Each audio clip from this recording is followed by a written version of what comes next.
be able to share this together with Liz.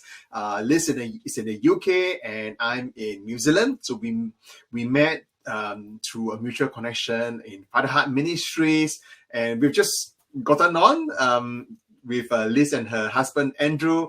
And Liz was sharing with me about an interesting project that she's doing in Kenya. And when she told me about it, I said, wow, this is really exciting. Like, it just clicked in my heart straight away. And I thought I would like to help her to sort of promote a little bit.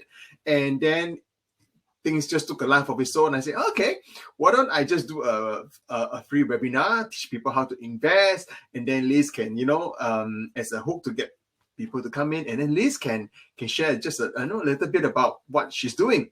And I thought that'd be a great way to bless everyone. So that's the backstory of how this came about. Liz, would you like to say hi to everyone? Yes, I'm on mute, sorry. Hello, everyone. Lovely of you to join. Really, really great to see you. And I'm very excited about what Josh is sharing as well, because he's a real talent. I mean, he really knows what he's talking about, and he's really helped Andrew and I. He's mentored us through the path of where to invest and where not to invest, and it's been a really wonderful time together. Thank you so much, Josh, for what you're doing. I really appreciate it. Okay, great. Thanks, Liz and Andrew. Okay, so let's get back to our presentation. Now, before I begin, because we're going to talk about money and investment, and finance. So unfortunately, all around the world, rules are getting very strict. So I do have to make a disclaimer and post some warning signs that essentially this is not to be treated as financial advice. I have no idea what your financial situation is like, what your goals and risk tolerance and what not. So basically, just treat this as a educational session. Okay, so that was the sort of legal language. This is just a summary in plain English. So without further ado, let's get into the meat of today. Now, I want to share with you before I start about my personal investment, what we call BHAG, which is Big, Hairy, Audacious Goal. So this is a picture of Mccormick in New Zealand. I was looking for a picture of the Matterhorn in Switzerland, but didn't look as good. It's more iconic, but it didn't look as the peak didn't look as brilliant. But I have a peak that I'm constantly trying to climb. And my personal sort of investment target is this, okay? I want to find investments that would be a 100-bagger. So in financial terminology, we call it a 100-bagger, meaning if you invest $1, it goes to $100, okay? So essentially, I want to do it in 20 years. But as a marker before that, I want the investment to 10x in 10 years. So if you take out your calculator and multiply 1, just keep on doing it to get to 100 times, you can actually achieve that over 20 years. And I would like to today highlight a company that's actually done it. All right. So, and it's not that difficult, okay, to get from $1 to $100 or $1 million to $100 million over 20 years. All you need to do is to achieve a 26% compounded return every single year. So if you take 1 multiply 1.26 and so on and so forth, after 20 years, 1 literally becomes 100. Now, you will be thinking, right, how do you get there? Okay, there are actually sort of 3 main ways you can get there. The first way is the most active. You essentially can try to double your investment every 3 years. But the problem is you could do it 7 times. Okay, just do this 7 times and double your portfolio every 3 years. You will get there in 20 years. You can double it every 10 years. Or rather, you can do the 10x over 10 years twice, and you can do the same thing. Or you can do it once by finding an investment that can 100x over the next 20 years. So how do you achieve it? If you read if you follow me on social media, I write quite regularly, almost every day now. All you need to do is do 3 things, okay? First, you have to find a wonderful company. Secondly, try not to overpay for it. And thirdly is this. just sit there. Okay, when I came up with this hashtag just sit there, I was hoping that no one else has trademarked this, because Nike has just do it, right? And then I thought, what is the antonym, or what is the opposite of just do it? And I thought, oh, maybe it's just sit there. Unfortunately, there is an American company that makes beach chairs, and they have been saying this just sit there for the last, 30 years or so. I can't claim to be the first one, but the idea is there. Okay, find a wonderful company, don't overpay for it, and then just sit there and just let the company do its job. Put on a owner's mindset and let the company do what it needs to do. So, what is my framework?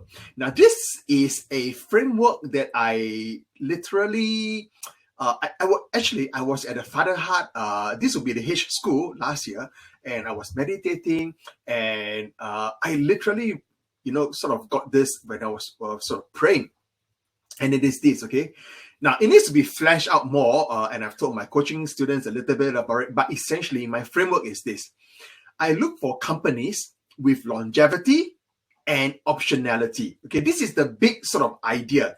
I look for companies that can that will last for a long time, and it is driven by the resilience of the company. At the same time, I look for a company that has a lot of optionality. What do I mean by optionality? Optionality is a sort of financial term, but essentially what it means that the company will make small bets, but these bets pay off big time. So for example, if you look at a company like Amazon, okay, now the cloud, Amazon Cloud is one of their biggest revenue generators today, but that wasn't something that, they set out to do. They just set out to sell books, and then they moved into an online store, and from there they needed servers, and then they decided to do it for other companies as well. And so they just took on a life of its own. That was a bet that paid off, but they also had many other bets that didn't pay off. I believe none of you remember the Amazon phone. There were some products that actually failed, but those products those failures didn't really kill the company because they were small bets. Okay, so optionality is very important in order to find the 100-bagger. So just remember this, okay? Longevity and optionality. And as I go through this case study, ask yourself, okay, how does the company that I'm going to be talking about display traits of longevity as well as optionality? Okay, where does it fit in this picture? Okay, let's move on. Now, for those of you who are more financially inclined, if you look at my social media posts from time to time, I'll talk about some of the criteria I look for. Out of all the criteria that I talk about all the time, right? These are some of the most important. One of the most important, right, is the very first one, is high and sustainable ROIC, or return on invested capital. Now, I don't have time on today's webinar to explain what ROIC is. If you go and Google ROIC, I'm sure you can find the definition. But essentially, it is how efficient the company is in, or how much profit can the company generate based on the capital that has been given to it, both in terms of equity, which is what shareholders give them, as well as debt, which the company has. So I like this. To me, this is so important that I actually went to buy a personalized carpet with this ROIC. I was very surprised when I was searching for ROIC in New Zealand, and no one had bought this number plate yet. So I decided to buy it, and it's now stuck on my carpet. So that's and it basically reminds me, okay, why that is so important. Now, you will see a lot of analysts, a lot of fund managers talk about ROIC, but what they often miss out is the word here, sustainable, okay? So a company, if they only get a high ROIC one time and that's it, then it's not, to me, that's not good enough. It must be a company that has enough runway and enough scope to keep earning and keep deploying capital and keep generating returns at a high rate of return. Okay, that's very important. It must constantly have that reinvestment opportunity. Okay, that's why the word sustainable is there. Now, this obviously disqualifies a lot of cyclical companies and a lot of highly leveraged or capital-intensive companies. And today, I would like to introduce to you a company that basically displays all these traits. And that company is,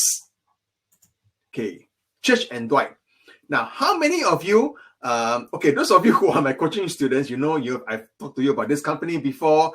Those of you who, you've never met me, have you heard of this company? You may not have heard the name Church Dwight, but you might have heard of the brand Arm & Hammer. Is this company familiar to any of you? Let me see. No, Liz. Oh, okay. Right. Okay, anyone else? Have you heard of this company called Church Dwight? It's listed in the USA. Okay. No, okay, never mind. You might be familiar with some of their brands later as I describe it to you. Actually, the fact that you have not heard about it is also quite a good thing, because this tells me that it's primarily an American company, but this means that those of you who are in Asia or the US or Europe, is a fresh blue ocean for them. Okay, you are basically their target consumers. Okay, let me introduce you to this company. Okay, it's called Arm & Hammer, and it's been around. Okay, let me see when was it was founded in 1846. Okay, so it's been around for more than 150 years, and they started with this product called baking soda. So basically to bake cookies and whatnot, and it's found a lot of other users as well. Now, in their family of products, they have all these things that I've put on the slide here in terms of fabric care. So we have like Extra, OxyClean. In terms of personal care, we have Oral Gel, and a lot of home care products. Waterpik. Waterpik is quite an exciting product, I think, because essentially, it's going to replace your floss. It uses water jets to floss your teeth. And then you have so they are basically a consumer staples company. And these are just some of their products. So what's exciting about this company is this, okay? Now, it's been around for more than 150 years. And they've been paying a dividend consecutively, okay? They've never stopped for 121 years. So 121, I think I mentioned 120, but this year became the 121st year. When you stop to think about it, right, 121 years includes, the Great Depression, the First World War, the Second World War, the Korean War, the Vietnam War, the Iraq War, SARS, COVID, whatever you can think of to throw at the company, they've been through it, and they didn't stop paying a dividend. Not only did they didn't stop, in the last, I don't know how many years, they've always increased the dividend they pay to you as a shareholder. So this is the rate of increase over the last 5 years or so. Every year it's gone up. And every time you get a dividend, it's like getting a small paycheck. The best part about this paycheck is that for the last, I don't know how many years, every year it's increased, So that's the first source of return for you as a shareholder. If you had invested in this company on the 1st of January in 1992, maybe $1.49. So that's 30 years ago, 30 years later, it would have become 101. Actually, last night it closed at 103, which means it went up by 68 times in over 30 years. Now, why did I say 100 times? Is because I basically took 1995, I believe. It was at $1 at this point here. Now, let me scroll to the next one. Now, you may think, like at the moment, the markets are looking a little bit shaky. A lot of tech stocks have collapsed by 50, sometimes some of them 70%. I think Zoom is down about 75% from its all-time high. Now, the thing with the stock market is this, You can invest in a wonderful company. It doesn't mean that the share price will only be going up in a straight line. Look at this point here. You will notice essentially it's gone down by 50%. If you invested at a high in 1992, it actually halved in price over the next 2 years. And over its last 30 years history, there were a few times when, you can't really see it, it might not look much, but essentially this is another 50% drop. This was a 30% drop during the GFC. And this was basically for the last 3 years, it didn't do anything. Okay, it was essentially flat for 3 years between 2017 and maybe 2019. So what I want to highlight, okay, is that yes, this is a wonderful company, and over time the share price does go up. But during that time, there will still be occasions where it would sometimes fall by quite a bit, and or sometimes just stay flat. Now, having said that, look at what is done. Okay. So what I like to do is compare, because for a lot of us, right, you can either invest in a company yourself, let's say like a Church Dwight or Microsoft or any specific company, or you could also invest in an index, which is a diversified portfolio of stocks. So in this case, the S&P 500, you would have over the last 30 years, if you invested $1,000 in Church Dwight, it became $41,000. But if invested in the S&P, it only grew to about $9,300. Okay, so this is over the last 30 years. Now, we all know in the last 10 to 15 years, the S&P 500 has been taken up by a lot more of the high growth technology stocks like the FANG, so Facebook, Amazon, Netflix, Google, Apple, all those, right? So you can't really compare, right? So what I did was I went, okay, how about if I compare Church Dwight against the S&P over the last 10 years? So over the last 10 years, even though the S&P now is made up of more high-tech companies, Church Dwight still outperform, okay? So we all know now that Church Dwight, tends to outperform. But what if you are a quote-unquote lousy investor or market timer, and you always, you have the worst market timer, and you always invest just before a market collapse? Like I said, if you had invested just before the tech bubble, you would have invested at about 3.85. 22 years later, you still get a 60% return compounded.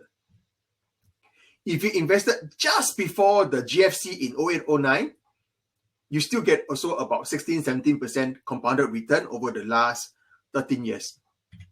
If you invested just before COVID hits, 2 years later, you will still have achieved a 30% return over the last 2 years. So what I want to highlight is that, how we talk about the 3 points, right? Look for a wonderful company. Over time, good companies tend to come back and still outperform, okay? So this is an introduction to what, the kind of performance you can get from Church Dwight. Now, obviously, there's no such thing as a sure win. Who knows whether Church Dwight will, continue to outperform in the future, right? But from what I can see so far, and I'm going to be showing you in greater detail, is that, if you find a wonderful company, they tend and let the company management do what they are best at, it tends to continue to do well, okay? But before I do that, right, I would like to take this opportunity to let Liz introduce a project that she's doing in Kenya, and then I'll come back and talk about Church Dwight again. Okay, so this is like this is the meat. Okay, this is actually the main presentation I wanted to lead up to. Okay, investing in the stock market, right? There's no sure win. Okay, you can lose money, but this is a project I think is quote unquote guaranteed happiness. Right, Liz, over to you. Thank you, Josh. Well, I was introduced to the Gideon's Orphanage by Catherine, who's on this call, and Sophie. Sophie founded Awaken Love for Africa, and my mother had died and left some money, and I was looking to build a school somewhere in India or Africa, and I met the two of them, and Newton, who founded the orphanage, went to Kenya with Andrew, and we built a boarding school on the site of the orphanage, and I think that would have been 2016. And I just thought, we'd build it and go. But of course, it didn't happen like that. And we got to know the children. We sponsored 10 of them, and we've seen them through school, university now. We're doing job hunting with some of them. So it's been an amazing journey. And then last August 2020, I was talking to Newton, who is a really dynamic visionary who runs the orphanage and a lot of things that go on in the area. And I hadn't understood that people owned land in Kenya, and I've been going for years and I just didn't realize. So these were people who owned at least an acre, some 5 acres. Well, in the UK, if you own an acre of land or 5 acres of land, you're pretty well off. But the trouble with Kenya is that they don't have the money to put seed in the ground. So they couldn't do anything with the land. So it was completely worthless to them in that sense. And so we came up with this idea, and this is the group. We came up with this idea to sponsor the seed. And so the Gideon's Empowerment Development Project, which is quite a mouthful, the GEDP, was born. We did a pilot in September 2020, sent 100 acres of seed, fertilizer, ploughing equipment to the first 100 to see if we could make it work. And these first 100 farmers were hugely successful. I mean, it was quite unbelievable. Olga was the top.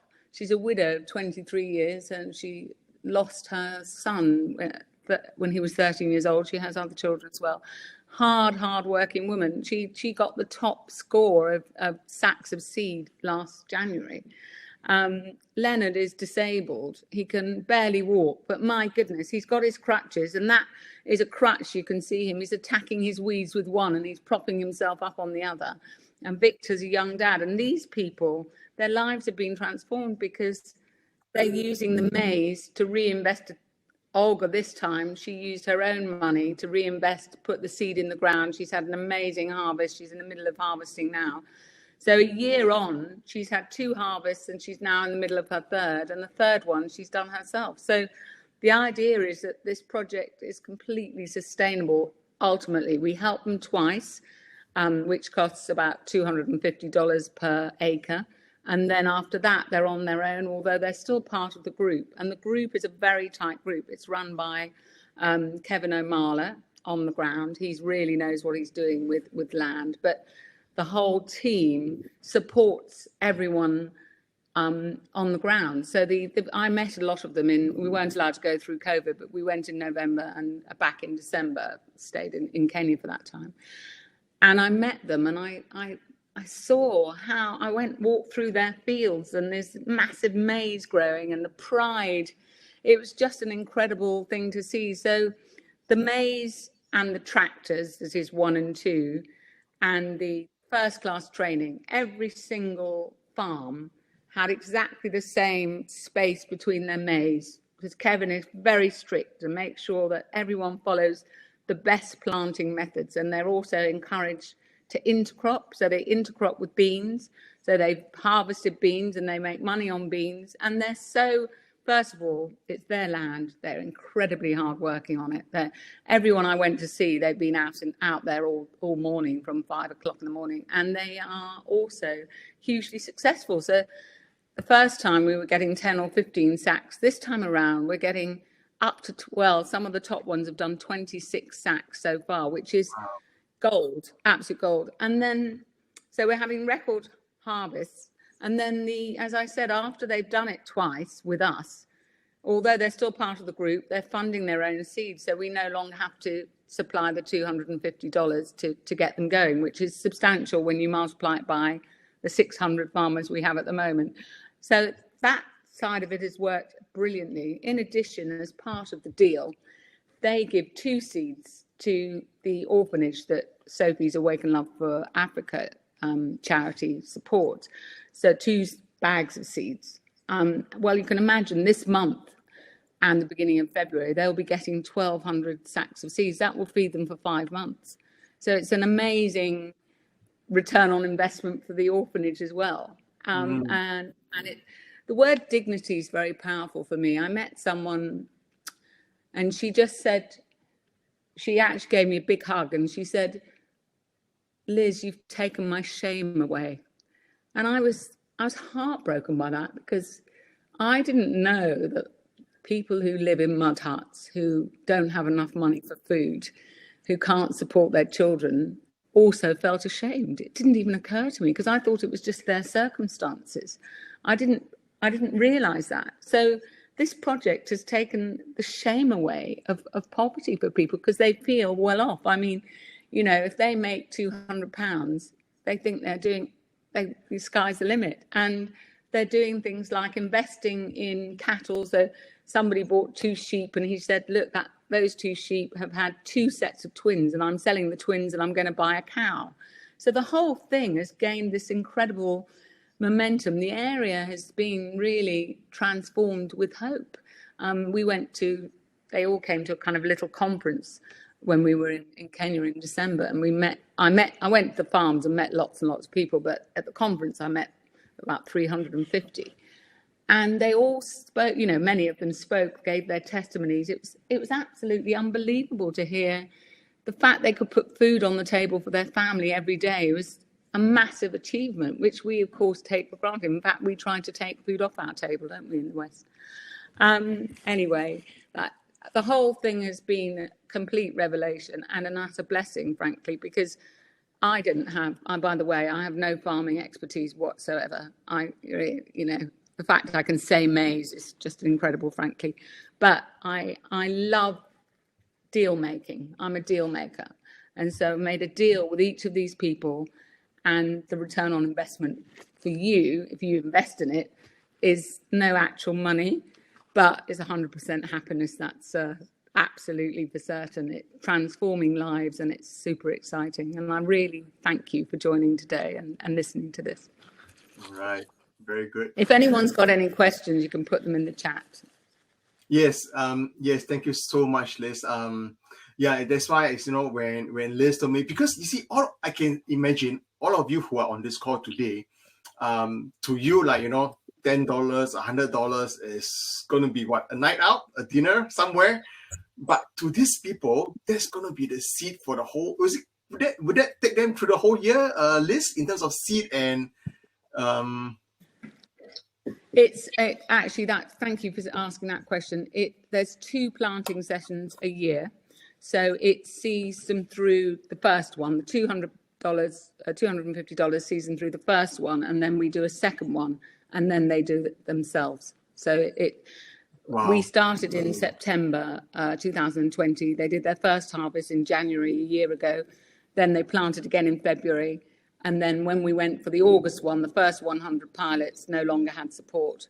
And then we started with, by August, we had 600 people. And we've just had 430 additional applications. So we've got over 1,000, if we can afford it, that we can sponsor this time around in February. So it's growing. Another small point I thought is quite relevant is that one of the local councillors was at the event where we were all speaking and had a little presentation ceremony. Wow. And he said the crime rate has gone down by 90%. And I thought I'd misunderstood. I said, do you mean 10%? You know, and he said, no, 90%. I'm sorry to say we had bad crime in this area, but it's gone down by 90%. And that made me realize that these aren't, you know, criminals. They're people that just couldn't eat. So they were stealing food to eat, and they don't have to do that anymore. So the whole thing it's an amazing blueprint, I think, to take across Africa. I really do. Amazing. Thank you so much, Liz, for sharing it. So basically, if like maybe let's say you're saying that $500 for one for 2 cycles will basically set this family up for life, because that will give them harvest. They can reinvest that. They can reinvest part of that into the harvest in year 3. They can provide some of that to the orphanage. They have a job and they don't have to steal or beg for their food, and they just will be self-sustaining from then on. Exactly. That's precisely what's happening. And that's what I like about it, is sustainable. Like if we have to keep on, like say a charity, if you could keep on funding them, it's not, you know, you're basically dependent on the charity of someone. It's just like Church and Dwight, right? I like companies which are sustainable. They can keep on keeping on without new money. I've never only invested once in the company. Oh, by the way, disclosure, I do have shares for Church and Dwight, so that's a disclosure. But you invest one time and that's it, right? It just keep on generating more profits every year, which they can plow back and grow the business. And it's wonderful. I love business models like that. So thank you so much, Liz, for sharing. I will have Liz's email at the end of this. You can email her if you wanted to find out more information. Any other questions? You can pop it in the chat. Whilst you're putting them on, we can address them at the end of the call as well. But let me just quickly go on to the rest of the presentation. Okay, so this is where we stopped. Talking about Church and Dwight, talking about investing in high quality businesses. Now I'm going to take you through the aspects of Church and Dwight, and through that, hopefully highlight to you what are some of the key indicators of a high quality business. Okay, so what do they do? Again, like I said, they are a consumer staple company. And if you know companies like Colgate, I think that would be a company that you guys would be aware of. Colgate, Procter & Gamble, Clorox. So these are all what we call consumer staples, meaning consumers need to buy them all the time. So when I was researching Church and Dwight, right, if I want to get exposure to a consumer staple company, I only want to buy the best. Okay, why would I want to dilute my investing in a bunch of half past six or average companies? So I went to look at, okay, how has Church and Dwight done compared to these other giants? So this is what I found out. Over the last 20 years, Church and Dwight has performed better than Mccormick, Procter & Gamble, as well as Clorox. Now, Mccormick is also another one of my favorite companies. I'm not sure if you've heard of them, but they basically make spices. If you go into your pantry after this or your kitchen, you may not see the name Mccormick, but if you look under the hood and see like the brand and who owns that brand, I think they have maybe a 30 or 40% of the global market share of spices. Okay, so Mccormick is another wonderful business. I won't talk much about them today, but you can check them out. Okay, so they have outperformed for the last 20 years, and even for the last 10 years, Church and Dwight has also done better than the rest, except that Mccormick is a close second. Okay, so this is a bit about how Church and Dwight has done against other similar consumer staples. So the question then is, why has it outperformed? Because if you can answer this question, then you can also use that answer to go and look for other companies and other investments that could potentially outperform. Now, this company has a very simple so-called secret sauce, which they call their evergreen model. All they're trying to do is aim for 3% organic sales growth every year, and at the bottom line, 8% earnings per share growth. Meaning that every year they try to grow their total revenue by 3% and grow their net profit by 8%. Now, how do they do that? What they do is that they try to improve on their gross margins every year. So you can see here, it says here 25 BPS is for basis points. It's basically 0.25%. So gross margin is when you take your revenue. So that's your sales, right? Let's say if you sell a toothpaste for $10. Now it costs you some money, right? So that's the cost of goods sold. If it costs you $6 out of $10, then your gross profit is $4. So that's your gross margin. In this case, it's 40%. So what Church and Dwight tries to do is every single year they try and get better, say through economies of scale, through making their supply chain work harder, and increase their gross margin by 0.25% every single year. Now, you may think that 0.25% is not a lot, but over a period of time, it actually really adds up. Okay, so similarly for the rest of the items on the table there, they're trying to keep their marketing costs flat, to try to reduce their admin costs, and therefore from that improve the operating margin by 0.5% every single year, and through that grow their earnings per share. Okay, so the question is, have they done it? If you look at their over the last 10 years, they've actually outperformed what they tried to do. they have achieved about 4.3%. Oh, interestingly, Church and Dwight announced their 2021 full year results last night. So if I actually took the time to update all my data. This is from their investor relations PowerPoint to give you, this is like literally fresh off the stove. Okay, it came out like last night in US hours. And so they were trying to hit 3%. They have outperformed at 4.3% on average. What about earnings per share? They're trying to grow it by 8%, but they have actually managed to grow it by 10.7% over the last 10 years. So basically, they have said they want to do something and they have outperformed. Okay, they've over-delivered on what they tried to do. Today, they have what we call 14 power brands. These are all the brands that they do. TerraBreath is their latest acquisition. OxyClean, Nair, Orogel. So these are the extra. I think extra, maybe some of you would have heard before. Zycam is a vitamin. Okay. And these power brands make up more than 80% of their sales and profits. Basically, they really look at the, the 80-20 principle thing. Like, these are the key things we do it well and let it provide most of our profit. They do have other little things, like for example, and just put this thing there just for completeness. This is a very specialized business in the animal health industry. If it works, it's great. If not, it's fine. It has been growing quite well as well. In terms of their portfolio, it's also quite well balanced between household and personal care. And then the specialty products, which is all the animal stuff that I talked about earlier. They also, not in terms of value and premium, also a very good balance. Now, this is important, okay, because if the economy goes into a recession, the value brands will tend to perform better because they have a cheaper price point. Whereas when the economy is doing well, everything will do well. The premium products would do well. So they've intentionally tried to diversify their portfolio very well. And this adds to the resilience of their product portfolio. Remember our longevity and optionality? So how they've structured the business, how they've done it, actually adds to the resilience and longevity of the business. At the same time, they also have very low exposure to what we call private label. What are private label? Okay, if you go to, I don't know what is a popular supermarket in the UK, maybe Coles, and in Singapore, could be Cold Storage or NTUC, one of those. So they now have their own private label, right?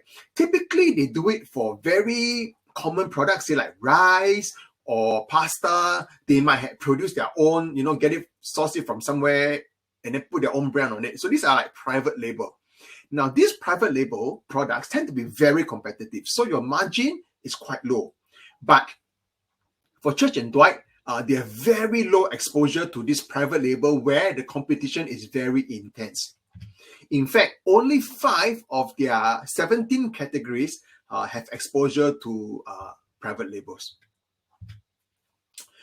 Okay, this is to highlight to you so what green color means. Okay, these are basically their 17 main things, right? Now, green would be that category has been growing over in that year, and red was that category contracted. You will see that most of the categories that Church and Dwight chooses to participate in are all growing categories. Essentially, the market size that they are participating in is actually growing, and that's very important because if you are investing in a sector that is shrinking, okay, so for example, retail has been affected by Amazon and a lot of retail products are shrinking, that would actually affect they will actually, you're fighting against the tide, right? But when the market is growing and you're a market leader in a growing market, basically it will boost your revenue, you boost your growth, and that's what Church and Dwight is playing in. Okay, they're basically participating in markets that are growing, and you can see in 2021 they managed to grow their categories by 6.2%, and this is on top of already an amazing year in 2020, which grew by 12.5%. And remember, the last 2 years were COVID, okay? So that's the kind of company that Church and Dwight is. So far, what we talked about is how it contributes to their longevity, which is, for example, they have a very clear business target, which is the evergreen model. They are a leader in growing categories, and they've proven it through their financial numbers. Okay, so on its own, right, on this company, just on what they have at the moment, I think it can keep on keeping on for quite a long time. Now, the company is not staying still. How they grow is that they do make acquisitions from time to time. Okay, so they add new brands to their products, to their existing portfolio, and they typically look for these 5 criteria. To me, one of all of them are pretty important, but one of the things that strike me is that they always look for the number 1 or number 2 market share brands. So whichever brand they want to get into, it must have a number 1 or number 2 market share. So it must be a leader. They only go for the best. You can see the acquisitions they have done over the years and how it's contributed to their growth. Okay, so these are all the brands that you see on this chart have come in over the last 15, 16 years. Oh, since 2001. Okay, so before that, mainly there was Arm & Hammer, but since then they've acquired a lot of other brands. This is just the same chart sort of telling you when these companies were acquired. Let me take you through an example, okay, using their latest acquisition to show you the kind of optionality that is at play here. So they acquired a company called TheraBreath last year, so during COVID. And this product actually is to tackle bad breath. Now, this is a growing market because you can see, like, if you look at, I think Listerine has mouthwash and all that. But a lot of this mouthwash, right, tends to be alcohol-based. And so that hasn't been really growing because consumers don't like it. And now we have the non-alcohol ones. You can see that, the mouthwash and the alcohol-free mouthwash hasn't been growing much, but TheraBreath has been growing by leaps and bounds over the last 5 years. Okay, demonstrating again why it's a market leader and why Church Dwight decided to buy it. They paid, if I'm not wrong, $530 or $580 million, which in the scheme of the size of Church Dwight, which is I think a $20 billion market cap company, is not a big deal. Okay, that's what I mean by optionality. They make small bets, but those bets can pay off big time and start to really contribute to their earnings. How does it contribute? Okay, so for example, Listerine is 9 times bigger than TheraBreath today, but and they have like 2,000 distribution points. Don't forget, Church Dwight already has a very established distribution system, and they're only in 216. All they need to do is just take TheraBreath and put it into the Church Dwight distribution system, and it can just take off. Okay, so that's how they leverage. They basically buy a good brand, put it into their distribution system, and let it go. So this again, how the company, Church Dwight is already in a lot of key leadership positions, and they tag on some of these acquisitions which have room to grow their business even further. And this is just like growth through acquisition. They also have a lot of innovation. So for example, right, they do a lot of research and realize that, hey, a lot of I don't do this, but I was told that a lot of ladies, sometimes if you have to wash your hair and apply the conditioner, there's a lot of steps. So some people, like modern women, right, it takes too long, right? So I think that this is, if I'm not wrong, from the UK. Baptiste, is that right? Liz or whoever's from the UK, just type in the chat that this apparently this is from the UK. It's a leave-in hair mask. It's a conditioner that you use and put on your hair, and then just leave it there, and it's supposed to work. You don't have to rinse it off. Okay, just leave it there, and it nourishes your hair. So Church Dwight acquired them, and apparently it is one of their best performers now. And then they also do other innovation, like for example, they bought this, they realized, okay, this is a very interesting fact.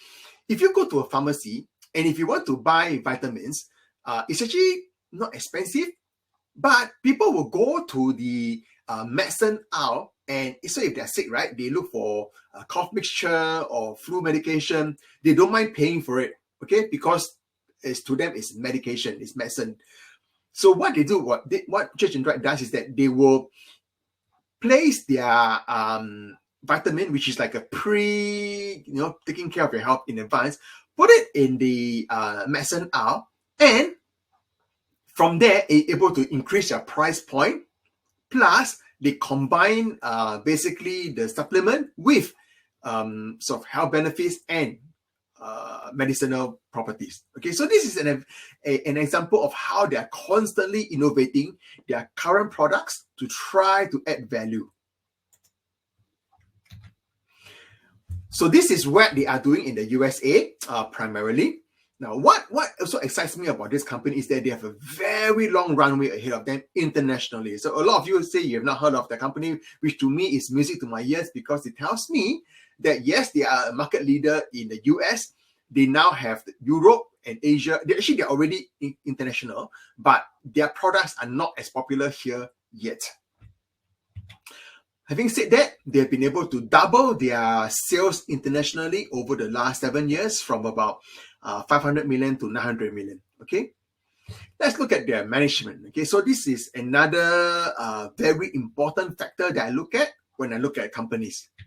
So this company is able to generate about, if you take the number of employees that they have, which I think is only about 5,000, for such a big company, only 5,000 employees is quite amazing, which means that they generate $1,000 in revenue per employee.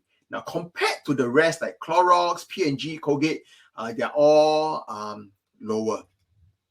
Okay, so this is how they compensate their employees. They pay attention to things like net revenue, gross margin expansion. To me, this is important because it doesn't, you're not incentivizing people just on sales, but making sure that those sales actually translate into profits.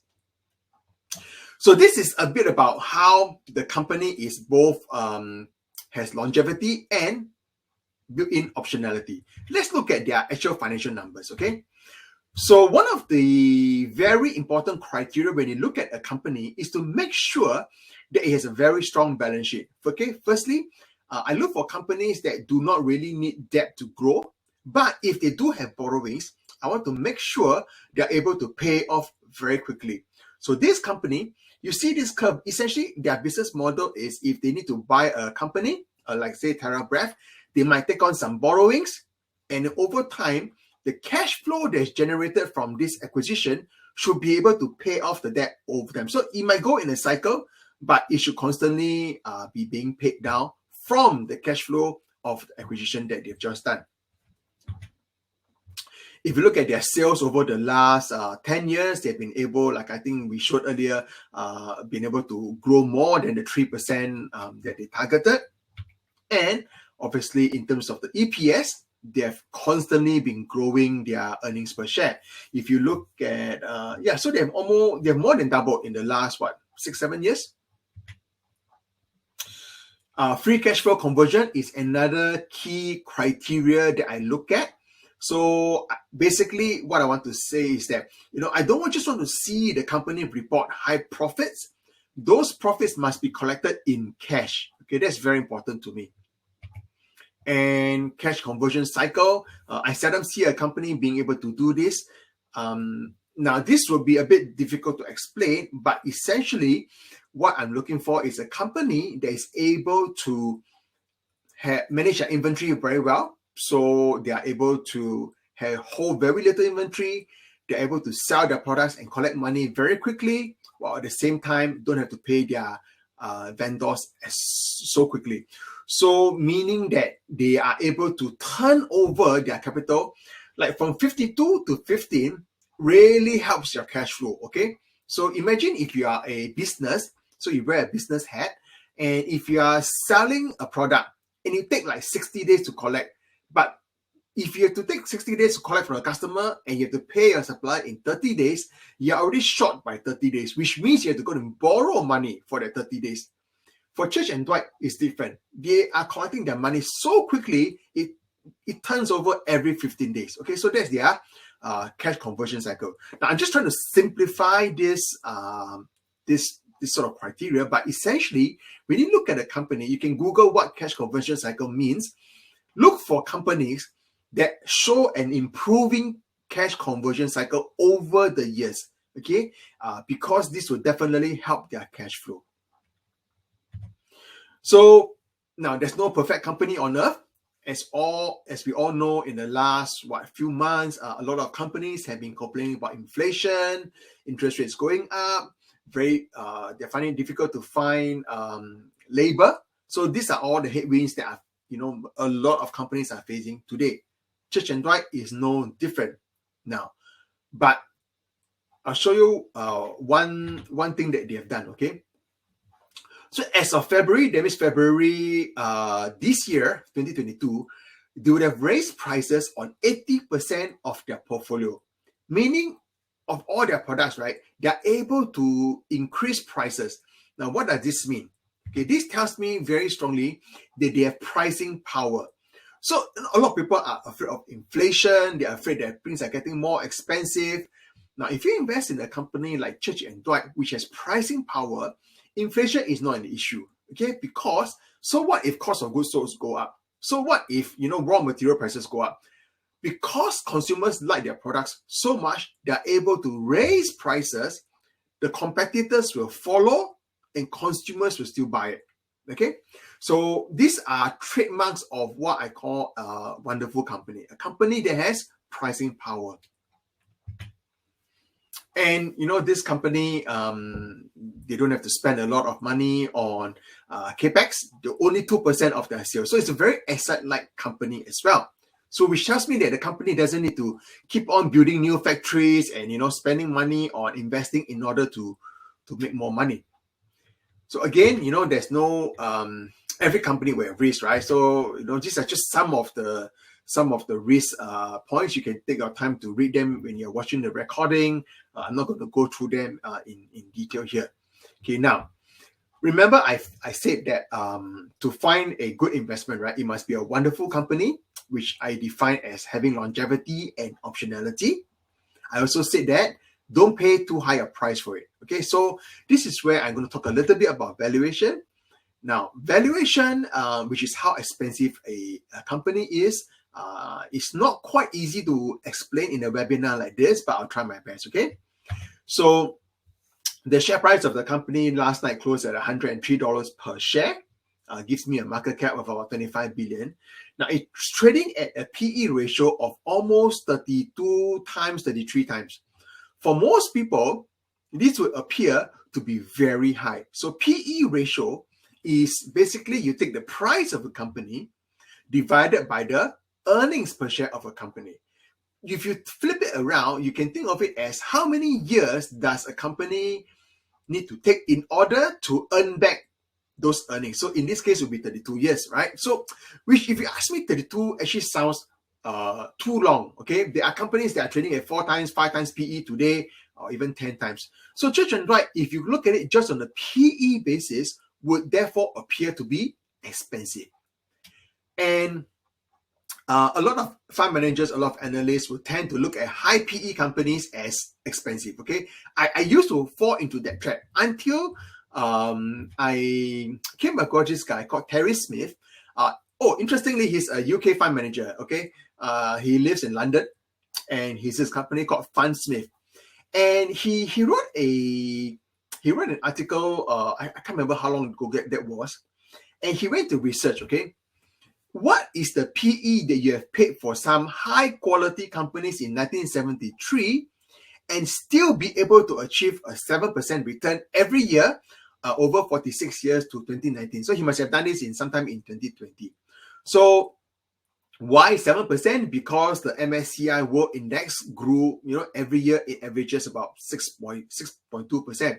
So 7% is still slightly better than that. So what are some of these companies, okay? So hopefully these are names which are not, strange. You won't feel it's not strange to you, like Hershey's chocolate bar, Heineken, Coca-Cola, Colgate, and L'Oreal. So these are all very good companies. Now, what do you think was the PE ratio that you could have paid for each of these 5 companies and still be able to earn at least a 7% return over the last 46 years. Why don't you hazard a guess? You can type in the chat. What do you think is, what kind of PE would you have paid in order to get 7%? Is it 30 times or what? Anyone would like to guess?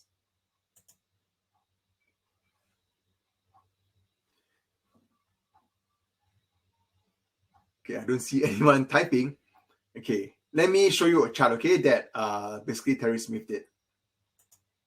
Essentially, you could have paid 281 times for L'Oreal and still make 7%.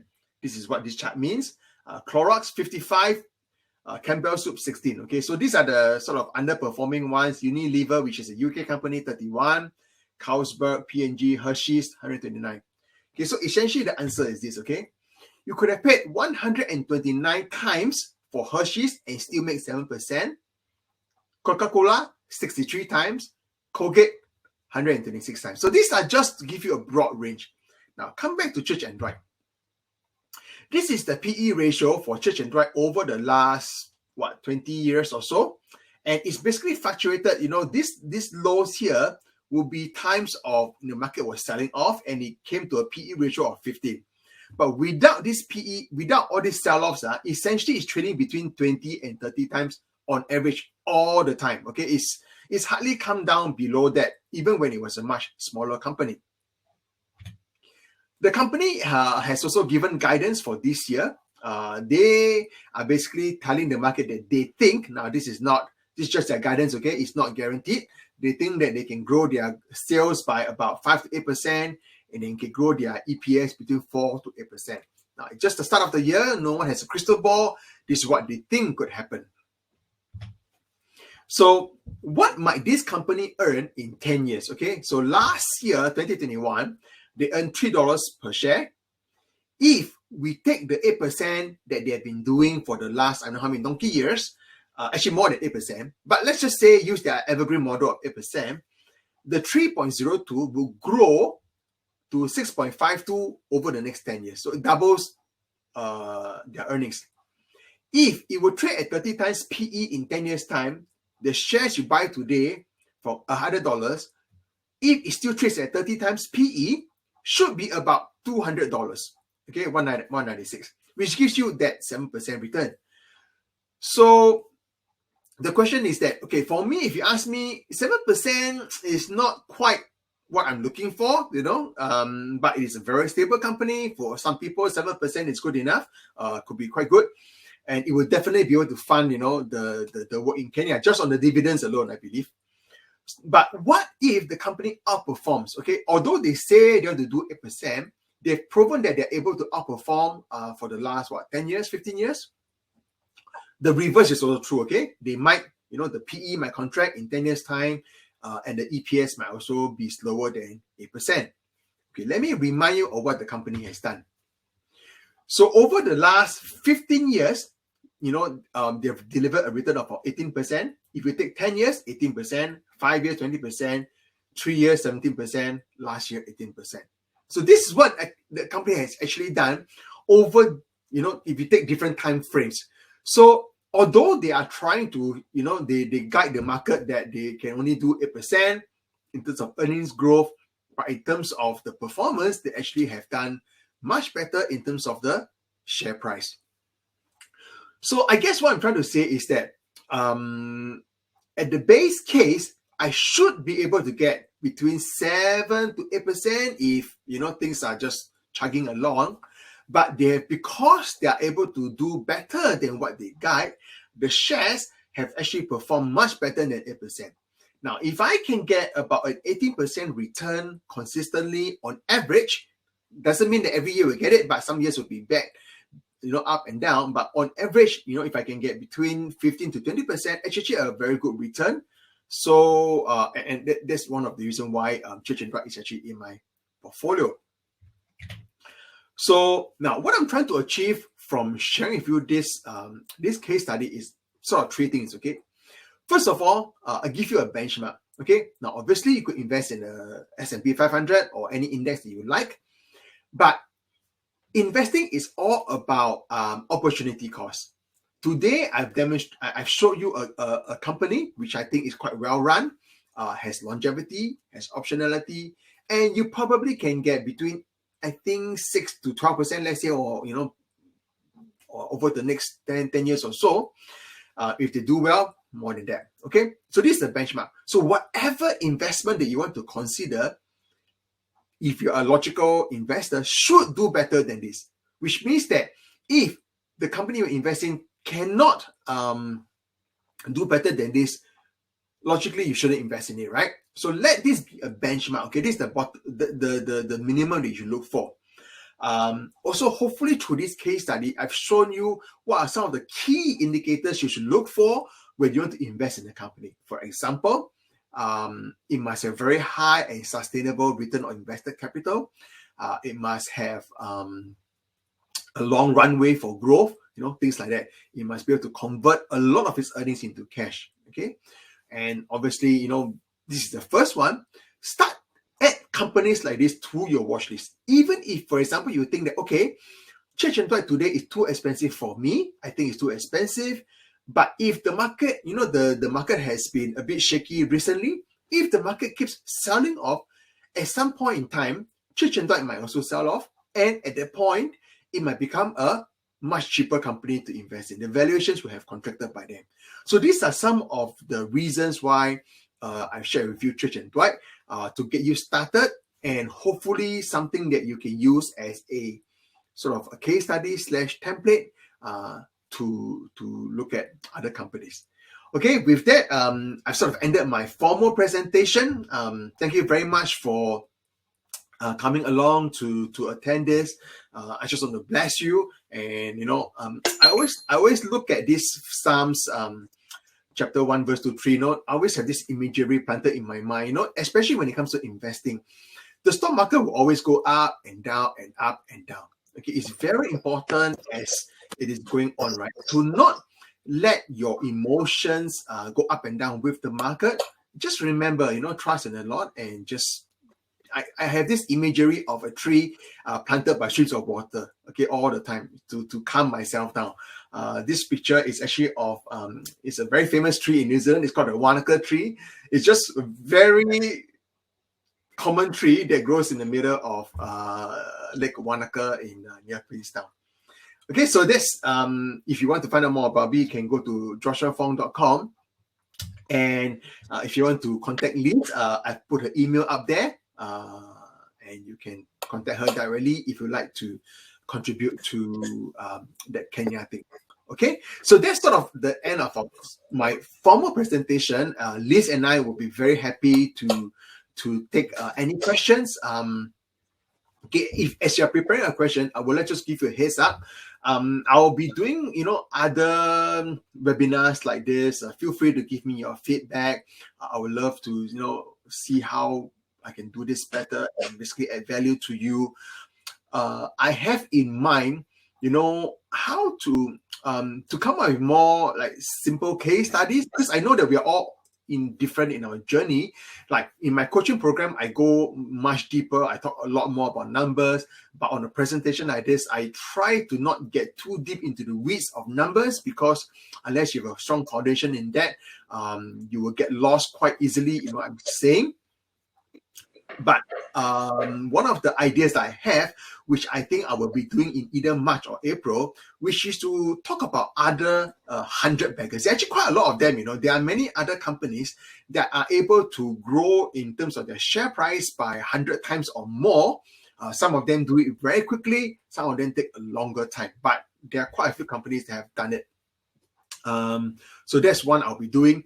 And then in February, I'll actually be interviewing a missionary. So this guy is very amazing. I don't know if he's on the call. He said that he registered, but I don't know whether he's on the call. Let me see. I don't see his name. Yeah, but okay. So basically, this guy is a missionary, and so obviously started with nothing. Came back from Taiwan, came back to New Zealand, and in the span of 10 years, was able to buy 20 properties. So that's quite an amazing investment journey. So I will be interviewing him most likely the last Sunday of February. So if you are interested in real estate, I'll send out the email to invite you guys to come along again. So that will be something. So hopefully I can do a lot more of this in future. And if you have topics or things that you guys want to talk about, just let me know. Okay, so yeah, coming back to questions. Any questions for Liz and I? I just wanted to thank you, Josh, because that is really exciting. It's way out of my remit, and yet you make it something that I now am beginning to understand after about nearly a year of you trying to help me along. You're most welcome, Liz. Yeah. Okay, there doesn't seem to be any questions. Okay, very good. Okay, if there are any, let me see. I see some people typing, but most of them are saying thank you. So I don't know whether, and I don't want to cut anyone off before they are able to type their question.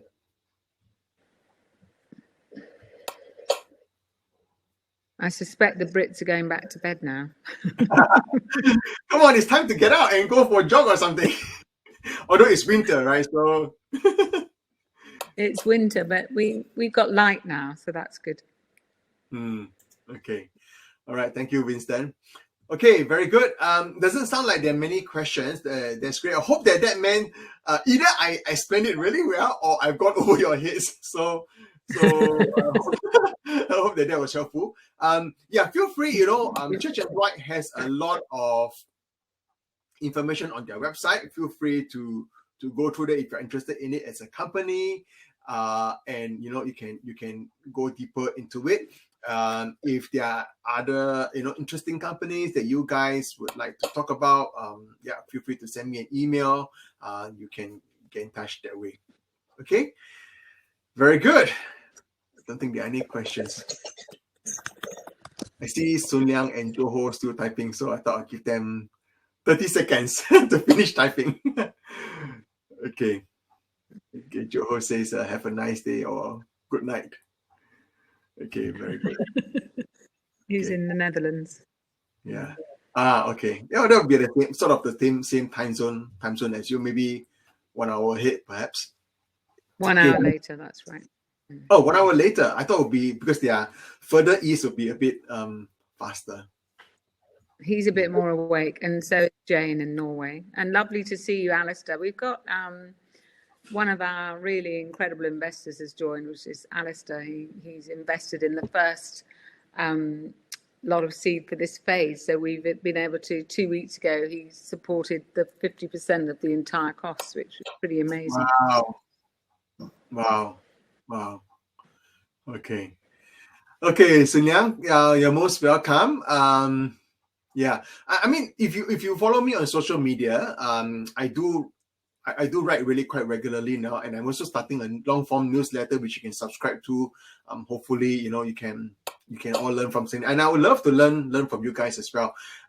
So for me, one other goal that I have, right, is that I want to have 5,000 people turn up at my funeral. So I'm hoping to share as much as I can, and hopefully, because this is my passion, and hopefully something I know a little bit about, and hopefully I can add value that way. Okay, so bless you guys. Thank you so much for taking the time. I know that there are so many things these days, or so many other, I don't know, Facebook Lives or whatever you could be watching, but you chose to come here and listen to us. So thank you very much from the bottom of my heart, and Liz as well to come.